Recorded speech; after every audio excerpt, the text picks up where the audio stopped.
Iza Fadri mengimbau seluruh WNI yang ada di Myanmar untuk kembali ke tanah air bila tak memiliki kepentingan apapun. Warga negara Indonesia yang tidak punya kepentingan dan kegiatan agar segera pergi dari Myanmar.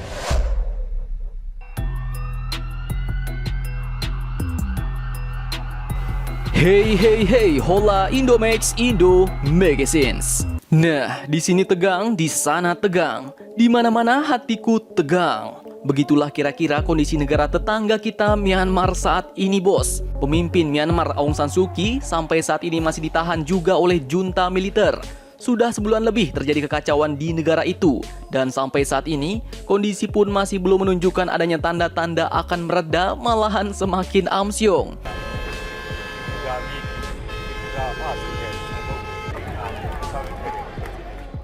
Negara-negara besar, PBB, dan juga ASEAN pun juga sudah turun gunung. Harapannya, semoga masalah Myanmar ini cepat selesai. Jangan sampai Sunda Empire turun gunung, bos. Jika mereka turun, maka habislah kalian, disuruh daftar ulang.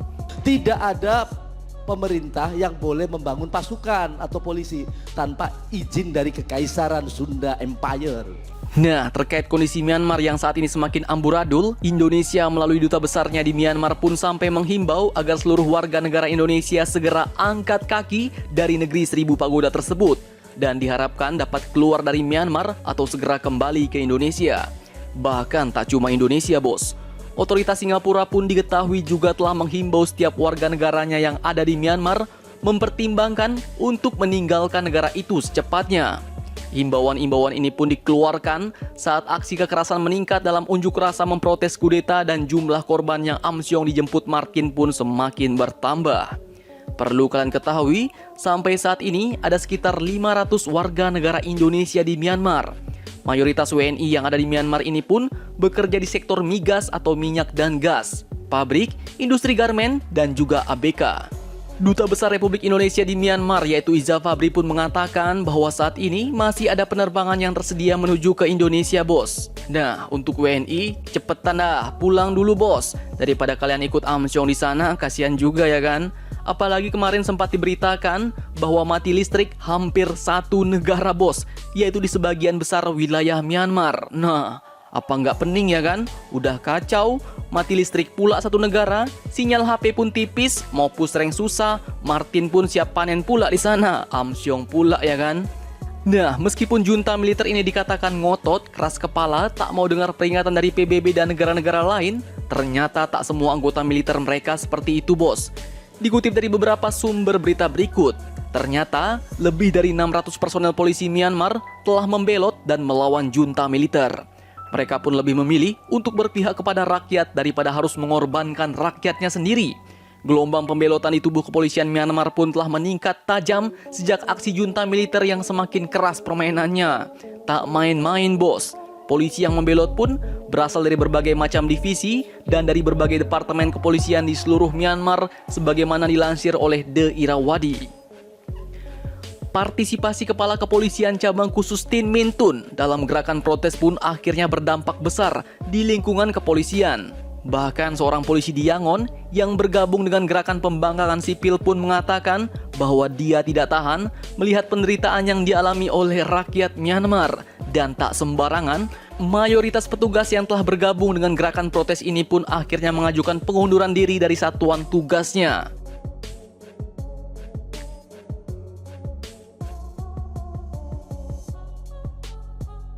Selain itu, dikutip dari sumber berita berikut, karena tak mau mematuhi perintah junta militer yang semakin lama semakin tak gena, sejumlah polisi Myanmar pun diketahui telah menyeberangi perbatasan India untuk meminta perlindungan. Tak main-main, sampai saat ini jumlahnya pun bertambah menjadi 19 personel. Para polisi Myanmar ini melarikan diri ke India karena enggan mematuhi perintah junta militer, bos. Nah, bagi Myanmar itu sebenarnya belum seberapa.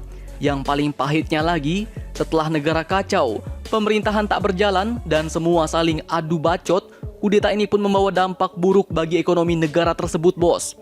Para investor asing di Myanmar pun akhirnya banyak yang kabur. Perusahaan asing diketahui telah kabur massal dan rame-rame meninggalkan negara Myanmar.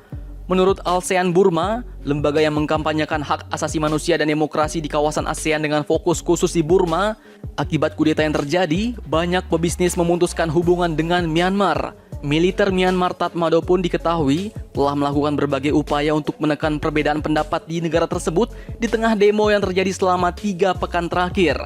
Salah satu upaya itu adalah dengan memutus jaringan internet mulai dini hari pukul 1 sampai dengan jam 9 pagi dan juga mulai pukul 8 malam sampai jam 4 pagi. Akibatnya, banyak kegiatan bisnis yang terganggu. Salah satunya adalah bisnis perbankan. Pada tanggal 1 Maret 2021 kemarin, Bank Sentral Myanmar bahkan telah mengumumkan penarikan tunai di ATM akan dibatasi, bos. Staf berbagai bank juga dilaporkan banyak yang mengajukan pengunduran diri untuk memprotes kudeta. Sehingga sebagian besar bank terpaksa menutup cabangnya sejak kudeta karena mereka kekurangan staf. Perusahaan-perusahaan asing dan mitra korporat juga mulai menjauhkan diri dari Tatmadaw atau junta militer Myanmar ini, bos. Bahkan, banyak dari mereka yang menghentikan investasi mereka. Oke, admin rangkum secara singkat di sini. Mulai dari perusahaan bir Jepang Kirin telah memutuskan hubungannya dengan konglomerat Tatmadaw. Raksasa energi Australia Woodside kembali meninjau ulang semua keputusannya dan akan mendemobilisasi operasi lepas pantainya. Kemudian, raksasa baja Korea yaitu POSCO telah menangguhkan semua pembayaran dividen. Ada lagi pengembang real estate industri Thailand yaitu Atmata Corporation telah menangguhkan investasinya, bos. Dan pabrikan mobil Jepang Suzuki juga menghentikan operasinya di 2 pabrik di Burma. Selanjutnya, Haiko yang dimiliki oleh Swire Group, perusahaan induk Cathay Pacific, mengumumkan akan mengakhiri kontraknya dengan Aerosofi untuk merenovasi Airbus A300 milik Angkatan Udara Myanmar. Dan selain itu, masih banyak lagi, bos. Dengan hal ini, negara Myanmar pun pastinya akan semakin amsyong. Tidak ada lagi yang mau bekerja sama dengan mereka.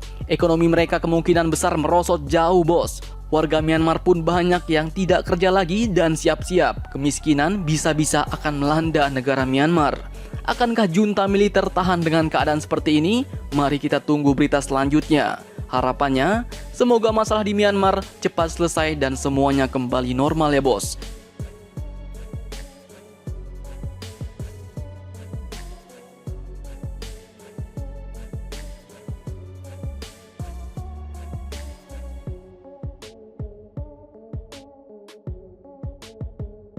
Jadi bagaimana menurut kalian? Jangan lupa komentar, tetaplah kalian barbar dan jangan santuy terus. Demi Indonesia maju, salam Indomax, Indo Make Sense.